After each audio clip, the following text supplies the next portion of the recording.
आहे आणि प्रत्येकाने बघण्यासारखं आहे.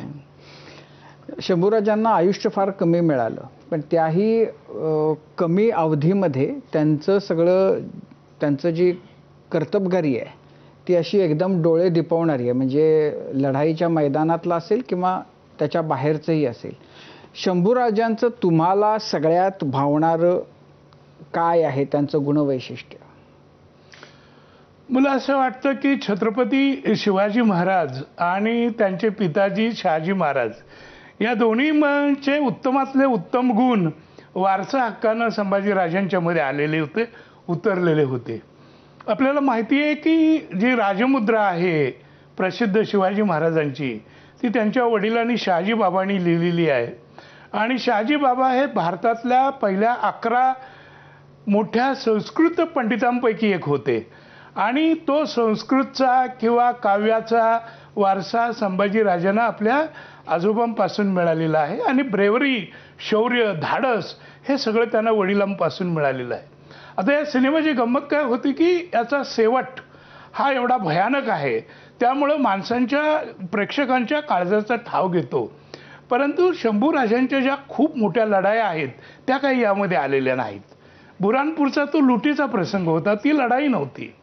पण संभाजी महाराजांनी ज्या छोट्या मोठ्या 112-13 लढाया केल्या म्हणतात, त्यामधल्या बऱ्याचशा छोट्या होत्या पण काही मोठ्याही होत्या.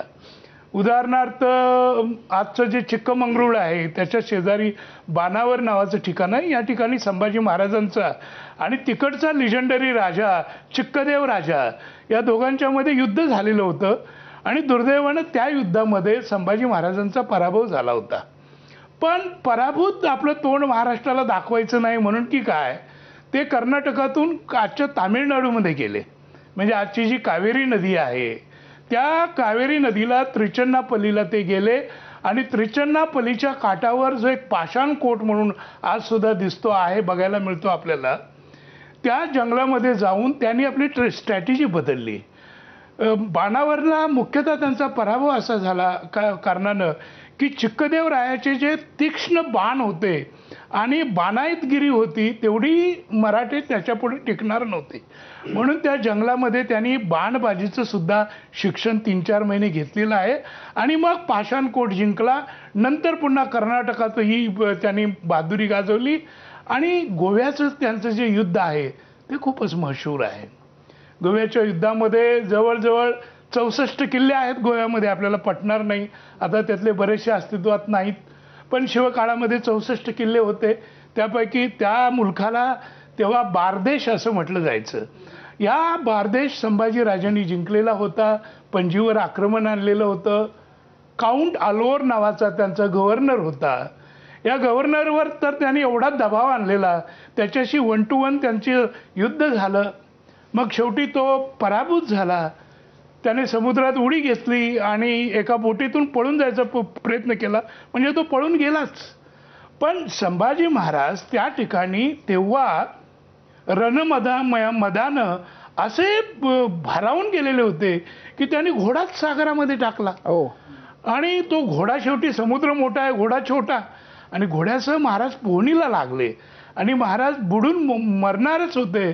एवढ्यात खंडोबल्लाळ नावाचा त्यांचा जो सेवक होता त्याने पाण्यामध्ये उडी घेऊन त्या घोड्याच्या सापत्या वगैरे कापल्या आणि महाराजांना बचावलेलं आहे. म्हणजे गोव्याची लढाई असो किंवा ही जंजिरा 1682ला पहिल्यांदा, शेवटी मी बारकाईनं बघतो त्यावेळेला माझ्या असं लक्षात येतं की आपल्या पित्याची जी जी कामं राहिलेली होती, कामगिऱ्या त्या पूर्ण करायचा संभाजी महाराजांनी प्रयत्न केलेला. आता जंजिऱ्याचा जो सिद्धी आहे आफ्रिकेतून आलेला एक सरदार साधा निजामाचा, महाराजांनी त्याचं वर्णन केलेलं आहे की घरामध्ये जसा उंदीर एखादं पिटुकलं असतं आणि घराला त्रास देतं, तसा हा उंदीर आहे आणि याला मारला पाहिजे. म्हणून शिवाजी महाराजांनी 4 ते 5 वेळेला आक्रमणं केलेली होती, पण जंजिरा काही आपल्या ताब्यात आला नव्हता. पण संभाजी महाराजांना असं वाटलं की आपल्या पित्याचं काम आपण पूर्ण करावं आणि 1682ला त्यांनी जंजिऱ्यावर हमला केला. पण जंजिरा जिंकता येत नव्हता, तिथपर्यंत पोहोचता येत नव्हतं, म्हणून त्यांनी भर समुद्रामध्ये सेतू बांधला. आज सुद्धा ओहोटी येते ज्यावेळेला दंडराजापुरीच्या त्या समुद्रामध्ये ओहोटीच्या वेळेला संभाजी महाराजांच्या त्या सेतूच्या खुणा दिसतात की जवळजवळ 800 मीटर आत ते मोठे मोठे पाषाण टाकत गेले होते आणि तो किल्ला एखाद्या महिन्यामध्ये त्यांनी जिंकला असता, पण तेवढ्यात औरंगजेब आपली 5 लाखाची फौज घेऊन आल्यामुळं ते काम त्यांना सोडून द्यावं लागलं. तर मला असं वाटतं की ब्रेव्हरीच्या बाबतीत सुद्धा he was a really brave heart. आणि हा जो त्यांची जी प्रचंड मोठी मोठी युद्ध आहेत ही काही या सिनेमामध्ये आलेली नाहीत किंवा कुठल्या नाटकामध्ये आलेली नाहीत. तसा हा 1-2 सिनेमाचा विषय आहे. नाही, एकीकडं म्हणजे ह्या 2-3 लढायांचा तुम्ही उल्लेख केलात.